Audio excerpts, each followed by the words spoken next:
Hello बच्चों, आइए इस प्रश्न को पढ़ते हैं।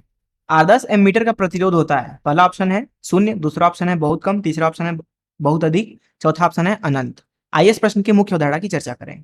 अगर आपको किसी भी विद्युत परिपथ में उसके किसी भी शाखा में धारा का मान प्रायोगिक रूप में निकालना है तो वहां पे हम एमीटर का इस्तेमाल करते हैं। एमीटर का इस्तेमाल जिस शाखा में आपको धारा निकालना है उसी शाखा में श्रेणी क्रमबद्ध में जोड़कर निकालते हैं। मान लीजिए कि हमारे पास में एक अवयव है किसी परिपथ में कुछ इस तरीके से।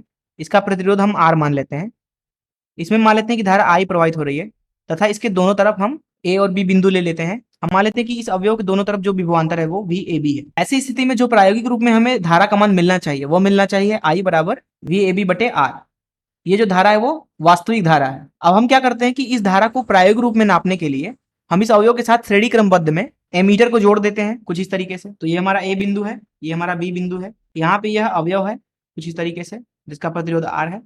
इसके साथ हम श्रेणी क्रमबद्ध में एमीटर को जोड़ देते हैं कुछ इस तरीके से। अब मान लें कि जो यहाँ पे धारा प्रवाहित हो रहा है वो I1 मिल रहा है, तो हमें यहाँ पे प्रायोगिक रूप में जो I1 का मान मिलना चाहिए था वो I के बराबर मिलना चाहिए था। तो यहाँ पे हम लोग इसको ज्ञात करते हैं कि I1 का मान कितना होगा। तो यहाँ पे अगर हम I1 का मान लिखना चाहें तो वो हो जाएगा VAB बटा A से B तक के बीच की कुल प्रतिरोध जो कि है R और प्लस इस एमीटर का प्रतिरोध R प्लस एमीटर का प्रतिरोध। मान लेते हैं कि जो एमीटर का प्रतिरोध है वो RA है। तो जैसा कि यहाँ पे आप समीकरण 2 से ध्यान से देखें कि जो I है और जो I1 है वो आपस में बराबर नहीं है, किंतु ऐसा होना चाहिए था कि दोनों आपस में बराबर हों ताकि हमें धारा का मान सही से मिले, क्योंकि जो भी धारा इस एमीटर से प्रवाहित होगी वही धारा वो बता देगा।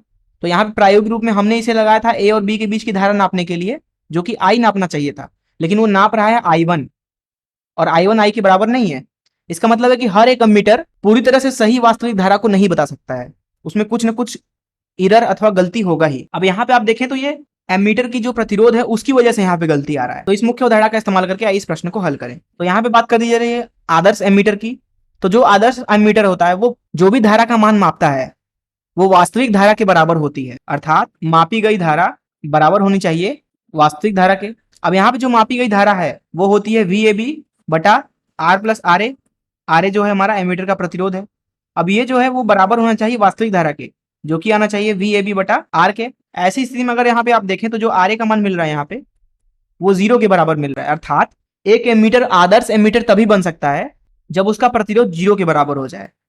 ऐसी अवस्था में जो भी धारा ये आदर्श एमीटर मापता है वो बिल्कुल सही धारा मापता है, उसमें कोई भी गलती नहीं होती है। अब यहाँ पे हम ध्यान से देखें तो पूछा जा रहा है कि आदर्श एमीटर का प्रतिरोध कितना होता है, तो यहाँ पे हमने देख लिया कि वो 0 होता है, अर्थात ऑप्शन ए हमारा सही हो जाएगा।